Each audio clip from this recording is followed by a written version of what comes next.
Hello students, ಎಲ್ಲರೂ ಹೇಗಿದ್ದೀರಾ? ಎಲ್ಲರೂ ಚೆನ್ನಾಗಿದ್ದೀರಾ? ಚೆನ್ನಾಗಿ ಓದ್ಕೋತಿದ್ದೀರಾ ಅಂತ ಅನ್ಕೋತೀನಿ.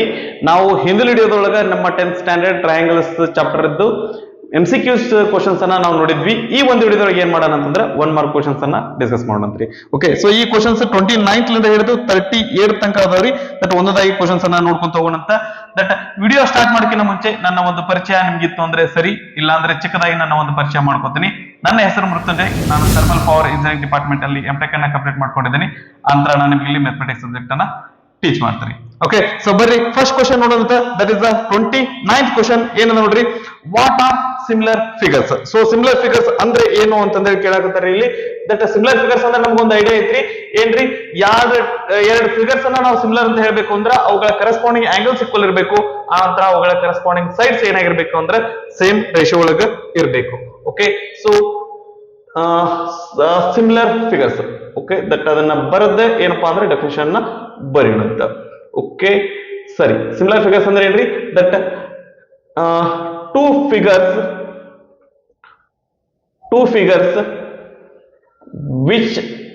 which are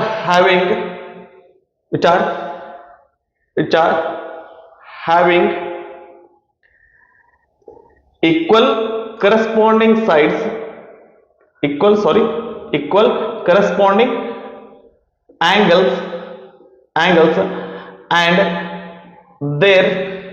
and the ratio of their corresponding angles is corresponding sides is equal, and their corresponding sides is equal, then those figures are called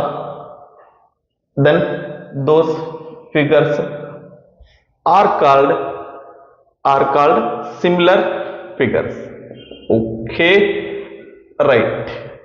Corresponding angles equal ಇರಬೇಕ್ರಿ. ಅದ್ರ ಜೊತೆಗೆ corresponding sides the ratio equal ಆಗಿರ್ಬೇಕು ಅಥವಾ same ಆಗಿರ್ಬೇಕು. ಅವನ್ನ ನಾವು ಏನಂತ ಕರಿತೀವಿ ಅಂತಂದ್ರೆ ಸಿಮಿಲರ್ ಫಿಗರ್ಸ್ ಅಂತ ಕರಿತೀವಿ. ಓಕೆ, ನಂತರ 30th ಕ್ವಶನ್ ಏನ ನೋಡ್ರಿ, right to condition for similarity of polygons. Okay, so that ಎರಡು ಪಾಲಿಗಾನ್ಸ್ ಏನಾದ್ರು ಸಿಮಿಲರ್ ಅದಾವ ಅಂತಂದ್ರೆ ದಟ್ ಅದ ಕಂಡೀಷನ್ ಏನೈತಿ ಅಂತಂದ್ರೆ ಕೇಳಾಕತ್ತಾರ. ರೈಟ್, ಸೊ ಟೂ ಪಾಲಿಗಾನ್ಸ್ ಇದೇನಪ್ಪಾ ಅಂದ್ರೆ ಸೇಮ್ ಕ್ವಶನ್ ರೀ, ಸ್ವಲ್ಪ ಇದೇನಪ್ಪಾ ಅಂದ್ರೆ ವರ್ಡ್ಸ್ ಚೇಂಜ್ ಮಾಡಿ ಕೇಳಾಕತ್ತಾರ. Okay, two polygons are said to be two polygons are similar if ಒಂದೇ ಕಂಡೀಷನ್ ಏನಪ್ಪಾ ಅಂತಂದ್ರೆ their corresponding angles are equal.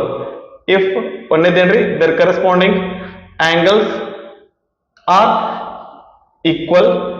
ಎರಡನೇ ಕಂಡೀಷನ್ ಏನಪ್ಪಾ ಅಂತಂದ್ರೆ their corresponding sides are in the same ratio. their corresponding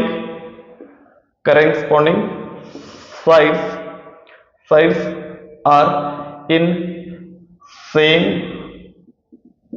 ratio. Okay, so ಇವೆರಡು condition satisfy ಆದ್ರೆ ಏನಾಗಿರ್ತಾವ ಅಂದ್ರೆ ಆ ಪಾಲಿಗಾನ್ಸ್ ಏನಾಗಿರ್ತಾವ್ರಿ, ಸಿಮಿಲರ್ ಇರ್ತಾವ. ಓಕೆ, ನಂತರ 31st ಕ್ವಶನ್. ಮೊದಲು ಏನಪ್ಪಾ ಅಂದ್ರೆ 29th ಲಿಂದ ಹಿಡಿದು 32 ತನಕ ಏನಪ್ಪಾ ಅಂತಂದ್ರೆ ಇವು ಏನದಾವ್ರಿ, ದಟ್ ಡೆಫಿನೇಷನ್ಸ್ ಅದಾವು. ಅದಾದ ನಂತರ ಏನಪ್ಪಾ ಅಂದ್ರೆ ಪ್ರಾಬ್ಲಮ್ ಸ್ಟಾರ್ಟ್ ಆಗ್ತಾವ್ರಿ. ನಮ್ಮ ಎಕ್ಸಾಮಿಗೆ ಏನಾದ್ರು ಡೆಫಿನೇಷನ್ ಕೇಳಿ ನಾವು ಡೆಫಿನೇಷನ್ ಸರಿಯಾಗಿ ಓದ್ಕೊಂಡು ಹೋಗಿರ್ಲಿಲ್ಲ ಅಂತಂದ್ರೆ ವರಿ ಆಗುವಂತ ಅವಶ್ಯಕತೆ ಇಲ್ರಿ.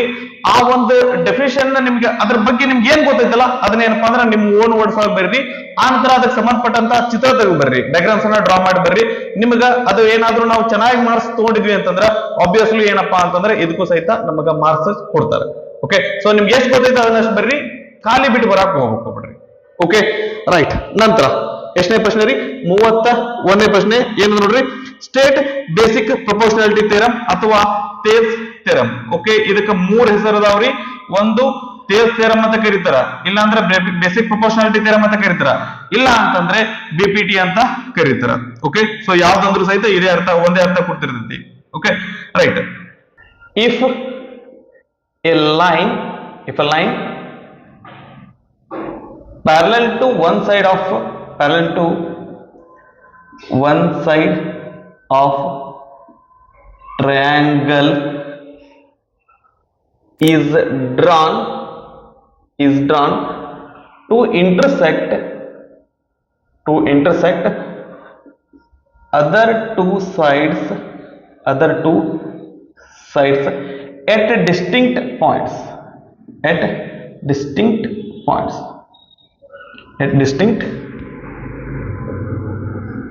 points then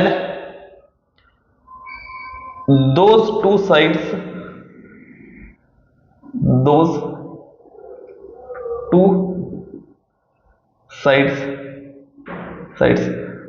are divided in the same ratio. Okay, so ನಾಳೆ ದಿವಸ ಏನಪ್ಪಾ ಅಂದ್ರೆ ಈ ಡೆಫಿನೇಷನ್ ಕೇಳಿದ್ರೆ ಸಹಿತ ಇದ್ರ ಡೆಫಿನೇಷನ್ ಬೇರ್ರಿ, ಅದ್ರ ಜೊತೆಗೆ ಏನಪ್ಪಾ ಅಂತಂದ್ರೆ ಇದಕ್ಕೆ ಸಂಬಂಧಪಟ್ಟಂಗ ಡಯಾಗ್ರಾಮ್ನು ಹಾಕಿರಿ. ಓಕೆ, ಸೊ ಒಂದು ಟ್ರಯಾಂಗಲ್ ಒಳಗ ಒಂದು ಸೈಡ್ಗೆ ನಾವು ಪ್ಯಾರಲಲ್ ಆಗಿ ಲೈನ್ ಹಾಕಿದ್ವಿ ಅಂತಂದ್ರೆ BCಗೆ ಪ್ಯಾರಲಲ್ ಆಗಿ ನಾವು ಲೈನ್ ಹಾಕ್ಲಿಕ್ಕತ್ತೀವಿ, ಅದೇನಪ್ಪಾ ಅಂದ್ರೆ DE. ಓಕೆ, ಸೊ ಒಂದು ಲೈನ್ ಅನ್ನ ನಾವು ಒಂದು ಸೈಡ್ಗೆ ಪ್ಯಾರಲಲ್ ಆಗಿ ಡ್ರಾ ಮಾಡ್ಲಿಕ್ಕತ್ತೀವಿ. ಹೆಂಗ್ ಡ್ರಾ ಮಾಡಕತ್ತೀವಿ ಅಂದ್ರೆ ಎರಡು ಸೈಡ್ ಒಳಗ ಎರಡು ಬೇರೆ ಬೇರೆ ಪಾಯಿಂಟ್ಸ್ ಒಳಗ ಅದೇನಪ್ಪಾ ಅಂದ್ರೆ ಇಂಟರ್ಸೆಕ್ಟ್ ಆಗ್ಲಿಕ್ಕತ್ತೈತಿ. ಈ ರೀತಿ ನಾವು ಲೈನ್ ಏನಾದ್ರು ಡ್ರಾ ಮಾಡಿದ್ವಿ ಅಂದ್ರೆ ಈ ಲೈನ್ ಏನ್ ಮಾಡ್ತೈತಿ ಅಂದ್ರೆ ಈ ಎರಡು ಲೈನ್ಸ್ ಅನ್ನ ಸೇಮ್ ರೇಷಿಯೋ ಒಳಗ ಡಿವೈಡ್ ಮಾಡ್ತೈತಿ. ಅಂದ್ರೆ AD divided by DB is equal to AE divided by EC ಬರೋ ತರ ಏನ್ ಮಾಡಿರ್ತೈತ್ರಿ, ಡಿವೈಡ್ ಮಾಡಿರ್ತೈತಿ. ಓಕೆನಾ, ಇದನ್ನ ಪಾಸ್ ಮಾಡ್ಕೊಂಡು ಕಾಪಿ ಮಾಡ್ಕೊಡ್ರಿ. ನೆಕ್ಸ್ಟ್ 32nd ಕ್ವಶನ್ ಏನದ ನೋಡ್ರಿ, state angle criterion for similarity of triangles. Okay, so angle similarity criterion ಅನ್ನ ಹೇಳಂತ ಹೇಳ್ತಾರ್ರಿ. ಸೊ ಆಕ್ಚುಲಿ ಸಿಮಿಲಾರಿಟಿ ಕ್ರೈಟೀರಿಯಾ ಅಂತಂದ್ರೆ ಆಕ್ಚುಲಿ 4 ಅದಾವು, ದಟ್ ಅದ್ರೊಳಗೆ ನಮಗೆ ಇಂಪಾರ್ಟೆಂಟ್ 3. ಓಕೆ, ಸೊ ಒಂದು angle ಕ್ರೈಟೀರಿಯಾ, ಒಂದು ಸೈಡ್, ಇನ್ನೊಂದು ಸೈಡ್ ಆಂಗಲ್ ಸೈಡ್, ಇನ್ನೊಂದು ಲಾಸ್ಟ್ ಆಕ್ಚುಲಿ ಏನಪ್ಪಾ ಅಂದ್ರೆ angle ಕ್ರೈಟೀರಿಯಾ. ಈ 4ನ ಏನಪ್ಪಾ ಅಂದ್ರೆ ನಮಗೆ ಕರೆಕ್ಟ್ ಆಗಿ ಸ್ಟೇಟ್ ಮಾಡ್ಲಿಕ್ಕೆ ಬರ್ತಿರ್ಲಿ. ಇವು ನಮಗೆ ಏನಪ್ಪಾ ಅಂತಂದ್ರೆ ಎಕ್ಸಾಮ್ ಗೆ ಕೇಳುವಂತ ಸಾಧ್ಯತೆ ಐತ್ರಿ. ಓಕೆ, ರೈಟ್, ಯಾವ್ದ್ರಿ ಅದು? That angle similarity criterion. Okay, so ಇದೇ ಎದ್ರ ಬಗ್ಗೆ ಹೇಳ್ತೈತಿ ಅಂತಂದ್ರೆ ದಟ್ ಆಂಗಲ್ಸ್ ಬಗ್ಗೆ ಹೇಳ್ತೈತಿ. ಸೊ ನಮಗೆ ಸಿಮಿಲಾರಿಟಿ ಹೇಳ್ಬೇಕಂದ್ರೆ ಎಷ್ಟು ಟ್ರಯಾಂಗಲ್ಸ್ ಬೇಕ್ರಿ? 2 ಟ್ರಯಾಂಗಲ್ಸ್ ಬೇಕು. ಓಕೆನಾ, ಸೊ ಅದ್ರ ಸಲುವಾಗಿ if in two triangles their corresponding angles are equal,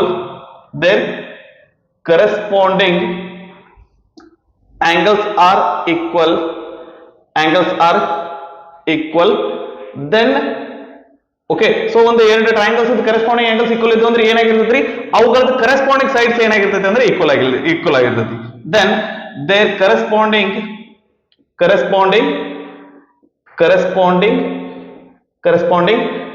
sides ratio is equal. ಅದು ಅವು ಏನಪ್ಪಾ ಅಂದ್ರೆ ಅವುಗಳ ಕರೆಸ್ಪಾಂಡಿಂಗ್ ಸೈಡ್ಸ್ ರೇಷಿಯೋ ಈಕ್ವಲ್ ಆಗಿರ್ತೈತಿ. ಸೊ ಇದರಿಂದ ನಾವೇನ್ ಹೇಳ್ಬೋದು ಅಂತಂದ್ರೆ and hence those two triangles are similar. Okay, so ನಾಳೆ ಇದನ್ನ ಡೆಫಿನೇಷನ್ ಕೇಳಿದ್ರೆ ದಟ್ ಇದನ್ನ ಸ್ಟೇಟ್ ಮಾಡಂತ ಕೇಳಿದ್ರೆ ಅದನ್ನ ಸ್ಟೇಟ್ ಮಾಡಿ ಅದ್ರ ಜೊತೆಗೆ ಡಯಾಗ್ರಾಮ್ ಸಹಿತ ಡ್ರಾ ಮಾಡಿ ತೋರಿಸ್ರಿ. ಓಕೆ, ಸೊ 2 ಟ್ರಯಾಂಗಲ್ ಅದಾವು, ಆ 2 ಟ್ರಯಾಂಗಲ್ ಅದ್ ಏನಪ್ಪಾ ಅಂತಂದ್ರೆ ಕರೆಸ್ಪಾಂಡಿಂಗ್ ಆಂಗಲ್ಸ್ ಈಕ್ವಲ್ ಅದಾವ್ರಿ. ಓಕೆ, ABCDEF ಅವುಗಳ ಕರೆಸ್ಪಾಂಡಿಂಗ್ ಆಂಗಲ್ಸ್ ಈಕ್ವಲ್ ಅದಾವ. ಅಂದ್ರೆ ಏನ್ರಿ, ಎ ಗೆ ಡಿ ಈಕ್ವಲ್ ಅದ, ದಟ್ ಬಿ ಗೆ ಕರೆಸ್ಪಾಂಡಿಂಗ್ ಆಂಗಲ್ ಇ ಅದು ಯಾವೆರಡು ಈಕ್ವಲ್ ಅದಾವು, ಸಿ ಗೆ ಕರೆಸ್ಪಾಂಡಿಂಗ್ ಆಂಗಲ್ ಏನದ್ರಿ ಎಫ್ ಅದ, ಅವು 2 ಈಕ್ವಲ್ ಅದಾವು. ಓಕೆ, ಸೊ ಅದನ್ನ ನಾವಿಲ್ಲಿ ಹೇಳೋದಾಯ್ತು ಅಂದ್ರೆ ಯಾವ ರೀತಿ ಹೇಳ್ತೀವಿ ಅಂತಂದ್ರೆ if angle A is equal to angle D, ಆ ನಂತರ angle B is equal to angle E and angle C is equal to angle F, then ಈ ರೀತಿ ಇತ್ತಂದ್ರ ಅವುಗಳ corresponding sides that is AB divided by DE is equal to BC divided by EF is equal to AC divided by DF ಆಗಿರ್ತೈತಿ. ಆ ನಂತರ ನಾವೇನ್ ಹೇಳ್ಬೋದು ಅಂದ್ರೆ triangle ABC is triangle similar to triangle DEF ಆಗಿರ್ತೈತಿ ಅಂತ ಹೇಳ್ಬೋದು. ಓಕೆನಾ, ಇದಿಷ್ಟು ಬರೀರಿ. ದಟ್ ಏನಪ್ಪಾ ಅಂದ್ರೆ ಒಂದು ಕಂಪ್ಲೀಟ್ ಆಗಿ ಆನ್ಸರ್ ನಮ್ದು ಆಗಿರ್ತೈತಿ. ಓಕೆ, ನಂತರ 33rd ಕ್ವಶನ್. ಸೊ ಇಲ್ಲಿಂದ ಏನಪ್ಪಾ ಅಂತಂದ್ರೆ ನಮ್ಗ ಪ್ರಾಬ್ಲಮ್ಸ್ ಅದಾವ್ರಿ. ಸೊ ಇದು ಏನಪ್ಪಾ ಅಂದ್ರೆ ಫಿಗರ್ ಮೇಲೆ ಕ್ವಶನ್ ಐತಿ, ಅದ್ರ ಸಂಬಂಧ ನಾನು ಇದನ್ನ ಫಿಗರ್ ಅನ್ನ ಡ್ರಾ ಮಾಡ್ಕೊಂಡು ಕ್ವಶನ್ ಅನ್ನ ಓದ್ತೇನ್ರಿ. Okay, right. 4, 5, 6 ಈ ರೀತಿಯಾಗಿ ಏನಪ್ಪಾ ಅಂದ್ರೆ ಡೈಮೆನ್ಷನ್ಸ್ ಅದಾವ್ರಿ, ಅವುಗಳ ಸೈಡ್ಸ್ ಏನ್ ಕೇಳಕತ್ತರಿ. In the given figure right the similarity criterion used to show that triangle ABC is similar to triangle ABC is similar to triangle QRP. Okay, so ಈ ಟ್ರಯಾಂಗಲ್ ಸಿಮಿಲರ್ ಅಂತಂದ ಹೇಳಿಕೆ ಯಾವ ಕ್ರೈಟೀರಿಯನ್ ಯೂಸ್ ಮಾಡ್ಲಿಕ್ಕತ್ತಾರ. ಇಲ್ಲಿ ನಾವ್ ಏನಪ್ಪಾ ಅಂದ್ರೆ ಆಂಗಲ್ಸ್ ಬಗ್ಗೆ ಎಲ್ಲಾದ್ರೂ ಮಾತಾಡ್ಲಿಕ್ಕೀವನ್ರಿ, ಇಲ್ಲ ರೀ, ಬರೀ ಏನಪ್ಪಾ ಅಂದ್ರೆ ಸೈಡ್ಸ್ ಬಗ್ಗೆ ಮಾತಾಡ್ಲಿಕ್ಕೀವಿ. ಸೊ ಹಂಗಾಗಿ ಇಲ್ಲಿ ಯೂಸ್ ಮಾಡಿರುವಂತ ಸಿಮಿಲಾರಿಟಿ ಕ್ರೈಟೀರಿಯನ್ ಯಾವ್ದಾಗೈತಿ ಅಂದ್ರೆ ಸೈಡ್ ಸಿಮಿಲಾರಿಟಿ ಕ್ರೈಟೀರಿಯನ್ ಯೂಸ್ ಮಾಡಲಾಗೈತಿ. Side similarity criterion. Okay, so ನಿಮ್ ಟೈಮ್ ಇತ್ತು, ಸ್ವಲ್ಪ ಇದು ಇತ್ತು ಅಂತಂದ್ರೆ ನೀವೇನಪ್ಪಾ ಅಂತಂದ್ರೆ ಇದನ್ನ ನೀಟಾಗಿ ಸೈಡ್ ಸಿಮಿಲಾರಿಟಿ ಕ್ರೈಟೀರಿಯನ್ ಅಂತ ಬರೆದ್ರು ಸಹಿತ ನಡೀತೈತಿ. Okay, right. 33rd ಕ್ವಶನ್ ಆಗೈತ್ರಿ. 34th ಕ್ವಶನ್ ಏನ್ ಕೇಳಿದಾರ್ರಿ, ಇದು ಸಹಿತ ಫಿಗರ್ ಬಗ್ಗೆ ಐತಿ. ಮೊದಲಕ್ಕೆ ಡಯಾಗ್ರಾಮ್ ಅನ್ನ ಡ್ರಾ ಮಾಡ್ಕೊಳ್ಳೋಣ ಅಂತ, ಅದಾದ ನಂತರ ಕ್ವಶನ್ ಅನ್ನ ನೋಡುವಂತ್ರಿ.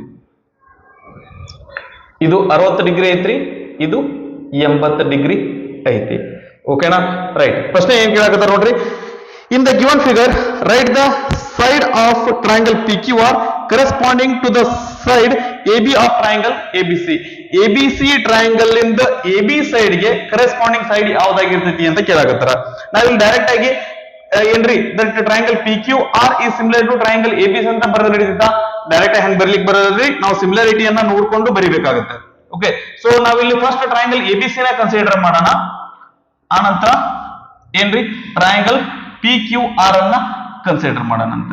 Okay, right. ಸೊ ಇದನ್ನ ಕನ್ಸಿಡರ್ ಮಾಡಿ ಫಸ್ಟ್ ಇದ್ರೊಳಗ ಏನ್ ತಗೊಳ್ರಿ, ಆಂಗಲ್ B ತಗೊಳ್ಳೋಣ. ಆಂಗಲ್ B ಎಷ್ಟದ್ರಿ, 80 ಐತಿ. ಇಲ್ಲಿ 80 ಯಾವ್ದು ಈಕ್ವಲ್ ಐತಿ ಅಂದ್ರೆ ಆಂಗಲ್ P ಐತಿ. ಓಕೆ, ನಂತರ ಆಂಗಲ್ C 60 ಐತಿ, ಇಲ್ಲಿ ಆಂಗಲ್ Q 60 ಐತಿ. Angle C is equal to ಏನಾಗೈತಿ ಅಂದ್ರೆ ಇಲ್ಲಿ ಆಂಗಲ್ Q ಆಗೈತಿ. ಓಕೆ, ಸೊ ಒಂದ್ ಟ್ರಯಾಂಗಲ್ ಎರಡು ಆಂಗಲ್ಸ್ ಇನ್ನೊಂದು ಟ್ರಯಾಂಗಲ್ ಎರಡು ಆಂಗಲ್ಸ್ ಗೆ ಈಕ್ವಲ್ ಆಗಿತ್ತು ಅಂದ್ರೆ ಏನಾಗಿರ್ತಾವ್ರಿ, ಆ ಎರಡು ಟ್ರಯಾಂಗಲ್ ಸಿಮಿಲರ್ ಆಗಿರ್ತಾವ. ಸೊ ಹಾಗಾದ್ರೆ ನಾವ್ ಏನ್ ಬರಿಬಹುದ್ರಿ, triangle ABC is similar to triangle PQR ಅಂತ ಬರಿಬಾರ್ದು, ಹುಷಾರಾಗಿರ್ರಿ. ಇಲ್ಲಿ B ಗೆ ಕರೆಸ್ಪಾಂಡಿಂಗ್ P ಐತಿ, ಇಲ್ಲಿ B ನಡಬರ್ಕ ಐತಿ ಅಂದ್ರೆ ನಡಬರ್ಕ ಇಲ್ಲಿ ಏನ್ ಬರ್ತ್ರಿ, P ಬರುತ್ತೆ.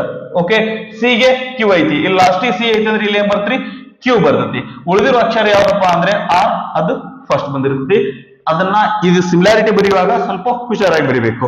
ಅವ್ರೇನ್ ಕೇಳಾಕತ್ತೀರಿ, ಟ್ರಯಾಂಗಲ್ ABC AB ಸೈಡ್ ಗೆ ಕರೆಸ್ಪಾಂಡಿಂಗ್ ಆಂಗಲ್ ಯಾವ್ದೈತಿಪ್ಪ ಅಂತಂದ್ರೆ PR ಅಥವಾ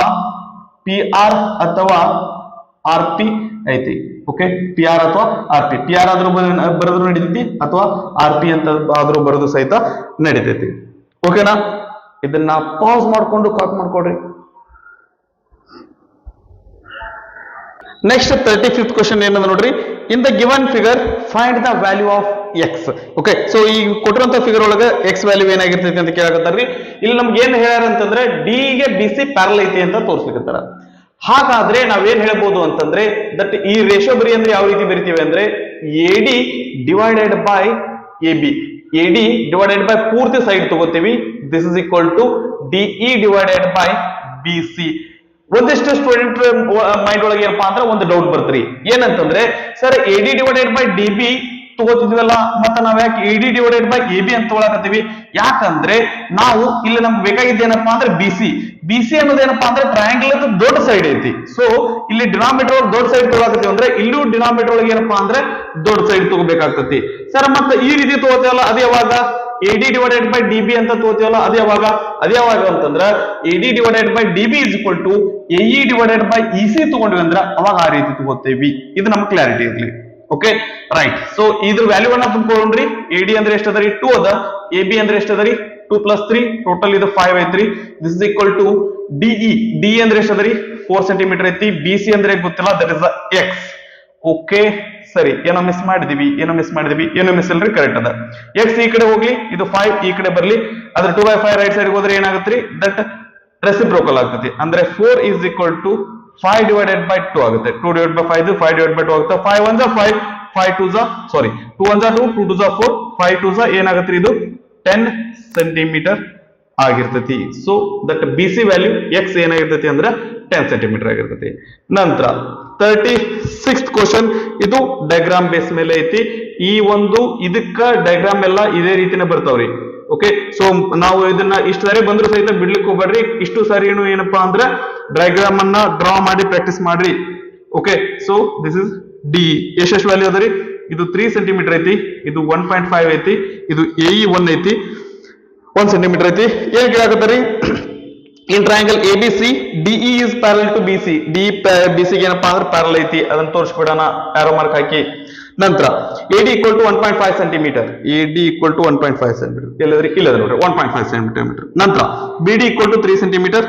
okay, AE equal to 1 centimetre. Then find the length of EC. EC value ಎಷ್ಟಾಗಿರ್ತೈತಿ ಅಂತ ಕೇಳಾಕತ್ತಾರ. ಈಗ ಆ ರೇಷೋ ತಗೋತೀವಿ. ಯಾವ ರೇಷೋ? ಈ ರೇಷೋ ತಗೋತೀರಿ. AD divided by DB is equal to AE divided by EC ಅಂತ ತಗೋತೀವಿ. ಇದ್ರ ವ್ಯಾಲ್ಯೂ ಹಾಕೋಣ. AD ಅಂದ್ರೆ ಎಷ್ಟದರಿ? 1.5, DB ಅಂದ್ರೆ ಎಷ್ಟದರಿ? 3 ಅದ, is equal to AE ಅಂದ್ರೆ 1 divided by EC. EC left side ಹೋಗ್ಲಿ, ಇದನ್ನ ಎರಡು ವ್ಯಾಲ್ಯೂವನ್ನ ರೈಟ್ ಸೈಡ್ ಗೆ ತಗೊಂಡ್ಬರೋಣ. ಅಂದ್ರೆ ಇದು ಏನಾಗತ್ರಿ? ಇಲ್ಲಿ ಇದು ರೈಟ್ ಸೈಡ್ ಬಂದ್ರೆ ಇದು ರೆಸಿಪ್ರೋಕಲ್ ಆಗೈತಿ. ಅಂದ್ರೆ 1.5 divided by 3 ಇದು ಬಲಗಡೆ ಬಂದ್ರೆ 3 divided by 1.5 ಆಗ್ತೈತಿ. EC ಲೆಫ್ಟ್ ಸೈಡ್ ಹೋದ್ರೆ ನ್ಯೂಮರೇಟರ್ ಹೋಗ್ತೈತಿ. ಓಕೆನಾ? is equal to 3 divided by 1.5. Okay, so denominator 0.5 ಐತಿ ಅಂತಂದ್ರೆ ಒಂದ್ ಪ್ಲೇಸ್ ಐತಿ, ಇಲ್ಲೂ ಒಂದ್ ಪ್ಲೇಸ್ ಸಲುವಾಗಿ ಒಂದು ಡಮ್ಮಿ ಪ್ಲೇಸ್ ತಗೊಳ್ಳೋಣ. ದಟ್ ಇಸ್ 3.0 ಅಂತ ತಗೊಳ್ರಿ.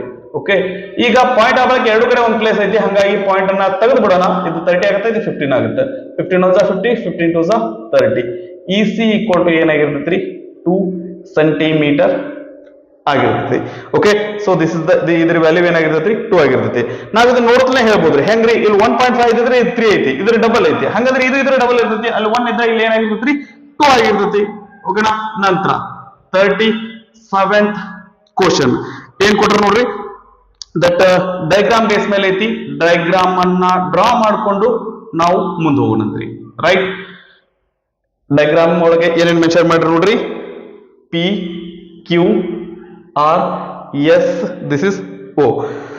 ಓಕೆ, ಸೊ ಅವರೇ ಹೇಳಕತ್ತಾರ್ರಿ ಏನಪ್ಪಾ ಅಂದ್ರೆ triangle POQ is similar to triangle ROS ಅಂತ ಹೇಳಕತ್ತಾರ. ಅದಾದ ನಂತರ PQ is parallel to SR. PQ is parallel to SR. Okay, ಆ ನಂತರ ಏನ್ ಹೇಳಕತ್ತಾರಿ? PQ ratio SR is equal to 1:2 ಅಂತ ಹೇಳಕತ್ತಾರ. ಅದಾದ ನಂತರ then find OS ratio OQ. OS ratio OQ ಏನಾಗಿರ್ತೈತಿ? OS ರೇಷಿಯೋ OQ ಏನಾಗಿರ್ತೈತಿ ಅಂತ ಕೇಳಕತ್ತಾರ. ಒಂದು ನಿಮಿಷ ರೀ, ಇಲ್ಲಿ ಏನ್ ಕೊಟ್ಟಾರ?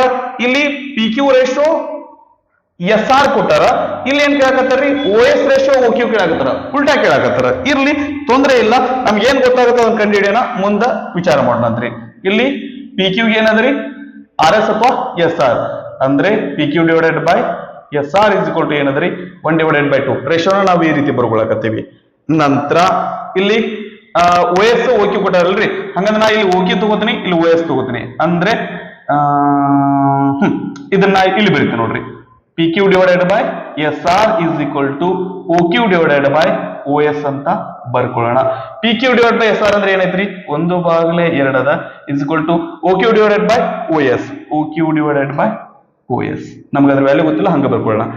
ನಮ್ಗೆ ಇಲ್ಲಿ OQ ರೇಷಿಯೋ OS ಆಗತೈತಿ. ಆದ್ರೆ ಅವ್ರು ಕೇಳಿದ್ದು ಅದ್ರ ಸಂಬಂಧ ಏನ್ ಮಾಡೋಣ್ರಿ? ರೆಸಿಪ್ರೋಕಲ್ ತಗೊಳ್ಳೋಣ. ರೆಸಿಪ್ರೋಕಲ್ ತಗೊಂಡ್ರೆ ಇದೇನಾಗತ್ರಿ? OS ಮ್ಯಾಲ ಬರ್ತೈತಿ, OQ ಕೆಳಗಡೆ ಬರ್ತೈತಿ. ಸೊ ಇದು ರೆಸಿಪ್ರೋಕಲ್ ಆಗ್ತಂದ್ರೆ ಇದು ರೆಸಿಪ್ರೋಕಲ್ ಆಗ್ತೈತಿ. 1/2 ಇದ್ದದ್ದು ಏನಾಗುತ್ತಂದ್ರೆ 2/1 ಆಗುತ್ತೆ. ಅಂದ್ರೆ OS ratio OQ is equal to ಏನಾಗತ್ರಿ? 2:1 ಆಗುತ್ತೆ. ಇದನ್ನ ಇಲ್ಲಿ ಮೇಲ್ಗಡೆ ಬರುತ್ತೆ, ಇಲ್ಲಿ ಬರೀತೆ ನೋಡ್ರಿ. Okay, OS ratio OQ is equal to ಏನಾಗತ್ರಿ? 2:1 ಆಗಿರ್ತೈತಿ. ಸರಿನಾ? ರೈಟ್. ನಂತರ 38ನೆಯ ಕ್ವಶನ್ ಏನದ ನೋಡ್ರಿ. ದಟ್ ಡಯಾಗ್ರಾಮ್ ಅದನ್ನ, ಎಸ್, ಡಯಾಗ್ರಾಮ್ ಅನ್ನ ಡ್ರಾ ಮಾಡಿ ಕ್ವಶನ್ ಅನ್ನ ಓದೋಣಂತ್ರಿ. ರೈಟ್, ಇದನ್ನ ಎಕ್ಸಾಮ್ ಒಳಗೆ ಇದನ್ನ ಡಯಾಗ್ರಾಮ್ ಡ್ರಾ ಮಾಡ್ಲಿಕ್ಕೆ ಟೈಮ್ ವೇಸ್ಟ್ ಮಾಡ್ಲಿಕ್ಕೆ ಹೋಗ್ಬೇಡ್ರಿ. ಯಾಕಂದ್ರೆ ಇದು 1 ಮಾರ್ಕ್ ಕ್ವಶನ್ ಐತಿ, ನಾವು ಡೈರೆಕ್ಟ್ ಆಗಿ ಆನ್ಸರ್ ಬರೆದ್ರೆ ಸಾಕಾಗಿರ್ತೈತಿ. 2 ಮಾರ್ಕಿಗೆ ಅದು ಅವಶ್ಯಕತೆ ಇತ್ತಂದ್ರೆ ಡಯಾಗ್ರಾಮ್ ಡ್ರಾ ಮಾಡ್ರಿ, ಅವರೇ ಕೊಟ್ಟಿದ್ರಂದ್ರೆ ಮಾಡುವಂತ ಅವಶ್ಯಕತೆನೂ ಇರಲ್ಲ. ಬೇಕಾಗಿತ್ತು ಅಂದ್ರೆ ಮಾಡ್ರಿ, ಇಲ್ಲಾಂದ್ರೆ ಬೇಡ. ಓಕೆ, ಸೊ ಏನೇನ್ ಮೆನ್ಷನ್ ಮಾಡಿದ್ದಾರೆ ಅವರು? 1 ಸೆಂಟಿಮೀಟರ್, 2 ಸೆಂಟಿಮೀಟರ್, ಇದು 2 ಸೆಂಟಿಮೀಟರ್ ಅದ. ಏನ್ ಹೇಳಕತ್ತಾರ್ರಿ? Find the length of F C ಅಂತ ಕೇಳಕತ್ತಾರ್ರಿ. ಸೊ ಎಫ್ ಸಿ ಲೆಂತ್ ಎಷ್ಟಾಗಿರ್ತೈತಿ ಅಂತ ಕೇಳಕತ್ತಾರ. ರೈಟ್, ಇದು ಯಾವ ತರ ಐತೆ ಅಂದ್ರೆ ಕ್ವಶನ್ 36 ಕ್ವಶನ್ ಏನ್ ಮಾಡಿದ್ರಲ್ಲ ಅದು ಅದೇ ರೀತಿ ಐತಿ. ಸೊ ಇಲ್ಲಿ ರೇಷಿಯೋ ಬರಿ ಅಂದ್ರೆ ಯಾವ ರೀತಿ ಬರಿತೀವ್ರಿ? A divided by E B is equal to A F divided by F C. ಈ ರೀತಿ ಯಾಕೆ ತಗೊಂಡ್ವಿ? ಈ ರೀತಿ ಯಾಕೆ ತಗೊಂಡ್ವಿ ಅಂದ್ರೆ ಇದ್ರ ವ್ಯಾಲ್ಯೂ ಕೇರ್ ಅಲ್ರಿ, ಅದ್ರ ಸಲುವಾಗಿ ಆ ರೀತಿ ತಗೊಳಕತ್ತೀವಿ. ಓಕೆ, ಎ ಅಂದ್ರೆ ಎಷ್ಟು ಅದರಿ? 1 ಅದ, ಇದು 2 ಅದ, is equal to A F ಅಂದ್ರೆ ಎಷ್ಟು ಅದರಿ? 2 ಅದ. ಎಫ್ ಸಿ ಅಂದ್ರೆ ಎಷ್ಟು ಅದರಿ? ಗೊತ್ತಿಲ್ಲ, ಫೈಂಡ್ ಮಾಡಬೇಕು. ಎಫ್ ಸಿ ಲೆಫ್ಟ್ ಸೈಡ್ಗೆ ಹೋಗ್ಲಿ, 2 ರೈಟ್ ಸೈಡ್ಗೆ ಹೋಗ್ಲಿ. ಎಫ್ ಸಿ ಇಂಟು 1 ಅಂದ್ರೆ ಎಫ್ ಸಿ ಬರುತ್ತ್ರಿ ಇಲ್ಲಿ 2 ಇಂಟು 2 ಅಂದ್ರೆ ಎಫ್ ಸಿ ಈಕ್ವಲ್ ಟು ಏನಾಗಿರುತ್ತೆ? 4 ಸೆಂಟಿಮೀಟರ್ ಆಗಿರ್ತೈತಿ. ಸೊ ನೋಡಿದ ತಕ್ಷಣ ಹೇಳೋದಾಯ್ತು ಅಂದ್ರೆ ಇಲ್ಲಿ 1 ಇದ್ರೆ ಇದು 2 ಅದ, ಅದ್ರ ಡಬಲ್ ಅದ. ಇಲ್ಲಿ 2 ಅಂದ್ರೆ ಅದ್ರ ಡಬಲ್ ಎಷ್ಟು ಬರ್ಬೇಕ್ರಿ? 4 ಬರ್ಬೇಕು. ಹಿಂಗಾಗಿ F C equal to 4 centimetre ಆಗಿರ್ತೈತಿ. ಓಕೆನಾ? ಇದನ್ನ ಪಾಸ್ ಮಾಡ್ಕೊಂಡು ಕಾಪಿ ಮಾಡ್ಕೊಡ್ರಿ.